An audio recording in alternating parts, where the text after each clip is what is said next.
as a man, you can't be fat. Now, basically, what I mean is you got to make sure you don't even let yourself get to that point. Now, the first way is obviously processed food. A lot of processed food has salt, fat, sugar, and actually can get you addicted. You know, when you eat something, you got to look at the back and look at how much salt is in this, how much sugar, how much vegetable oils as well, or sometimes even, trans fats as well. You got to look at these things of how much of this is actually within, the food. So like with the food you're eating, is it actually calorie dense? Because sometimes what can happen is food can taste really good, but it doesn't actually have any nutrients. It doesn't actually have any protein or carbohydrate or anything that's actually benefiting your body. So what happens is you'll eat more of it because you're trying to get that nutrients, but you're not going to get nutrients from a bag of crisps, or you're not going to get nutrients by drinking lots of soda. And soda can actually dehydrate you because soda has so much sugar and it can actually trick your body into being more thirsty, which means you drink more soda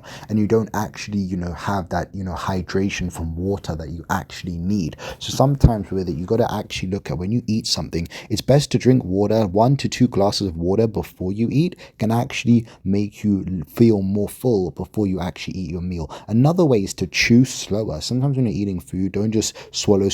Actually chew the food. Actually try and break down the nutrients so you can actually get more nutrients and absorb it into your actual stomach. Actually, the foods. Also, like for example, let's say you don't like vegetables.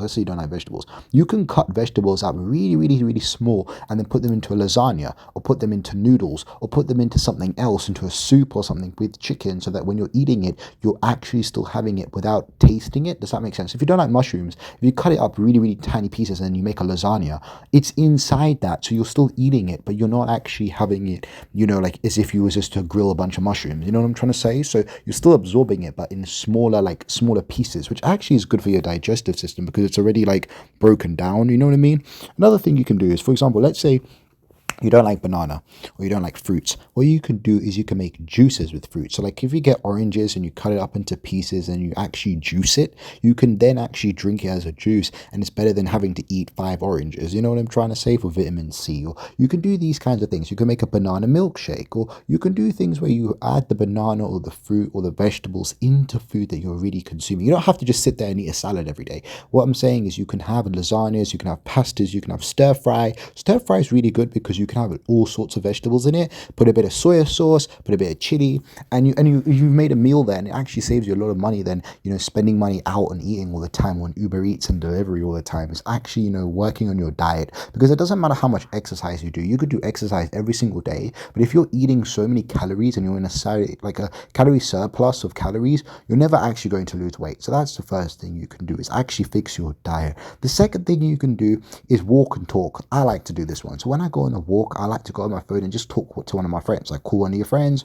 or put music on. That way it doesn't really even feel like exercising. You're doing exercise, but without it even feeling like you're doing exercise. Does that make sense? Like going on a walk is very easy to do, but it's one of those exercises that's actually fun and you can actually do it any time of the day. It's actually really good cardio. It's good for your lungs. It's good for your general health. Another one is going to the gym. Now, I would say if you're someone who, doesn't like going to the gym, then that's fine. But what you can do is you can pay for the year in advance. That way, that money's already left your account. So now you're kind of forced to go to the gym because you've spent that money on gym. So now you'd feel like you're wasting your money if you don't go. It's kind of like a mental trick you can do where if you pay for advance, you pay for the 12 month, not just pay for the 1 month, pay for the 12 month, the 6 month, and actually just pay for a course or pay a personal trainer.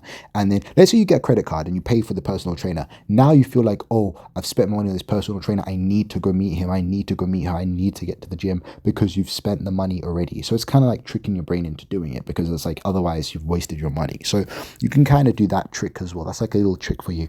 Another little trick is also, like I said, at the end of the day, before you go to bed, look at how many calories, like write down what you've actually eaten in the day, like everything that you've eaten in that day. If you write it down and you see it visually of, okay, this is how much food I've eaten and this is what I've actually consumed, you can then regulate it. Another way is try not to buy snacks, like try to go to the store with cash, because when you have your card, you can end up like picking up a packet of Oreos or picking up some biscuits or picking up other things that you didn't need. So what you need to do is, if you bring cash, let's say you bring $20, $30 in cash, you're only only going to be able to spend the money that you brought. So that way you don't have money to like be buying extra things you didn't even really need, you know? Another one on when it comes to health is, like I said, try to eat out less and try to cook more. Just by cooking more in the house, you're not adding the amount of dextrose, you're not adding all these trans fats, you're not adding extra chemicals into your food that they're actually adding in. When you eat a burger and it's got 50 chemicals in McDonald's, you're not doing that. When you cook a burger at home in your house, you're not adding all those extra chemicals and ingredients that they're adding. So you're already there eating healthier just by doing that. So these are kind of steps that you can do to not be fat. And the reason you need to not be fat is when you're not fat, you're going to feel more confident, you're going to look better in clothing, you're going to be approached by women more time you can approach women, you're going to feel more confident in getting a girlfriend and approaching women and talking to girls, you're going to sweat less, you're going to feel more confident in clothing, and you're actually going to feel better with yourself. You know, if you're overweight and you're heavy and you're walking around and you're out of breath all the time, that's not good on your health. You're going to live longer, you're actually going to feel better, you're actually going to, you know, actually improve your overall health and improve your mental state. You're going to have less acne on your face, you're going to have clearer skin.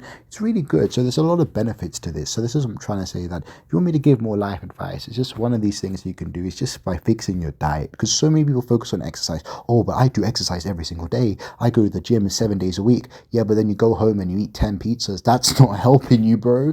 And then you're like, oh yeah, I go gym all the time, but then you're there drinking energy drinks and drinking Coca-Cola every day with extra, what's it called, lemon in there and sugar, and you're not helping yourself. So sometimes it's like, you know, when you're going to a restaurant and you're, oh yes, I ordered a salad, yeah, but then they drench it in olive oil and they drench it in a bunch of vegetable oils and they drench it in oil, then it's not really healthy, is it? And then they drench it in salt. So that's my point, is that, you know, you really got to look at your diet, look at your health, look at actually trying to live longer so you can enjoy life and actually have more fun time. Because at the end of the day, a lot of your life you spend sleeping, you spend going to the toilet, you spend it in the shower, you spend it at work. So the time that you actually have to yourself is very important. So you got to look at that. But yeah, this is just a tutorial on how to actually look better, you know, how to stop being fat, how to stop being overweight and actually feel more confident. But anyways, you take care. I really hope you enjoyed this one.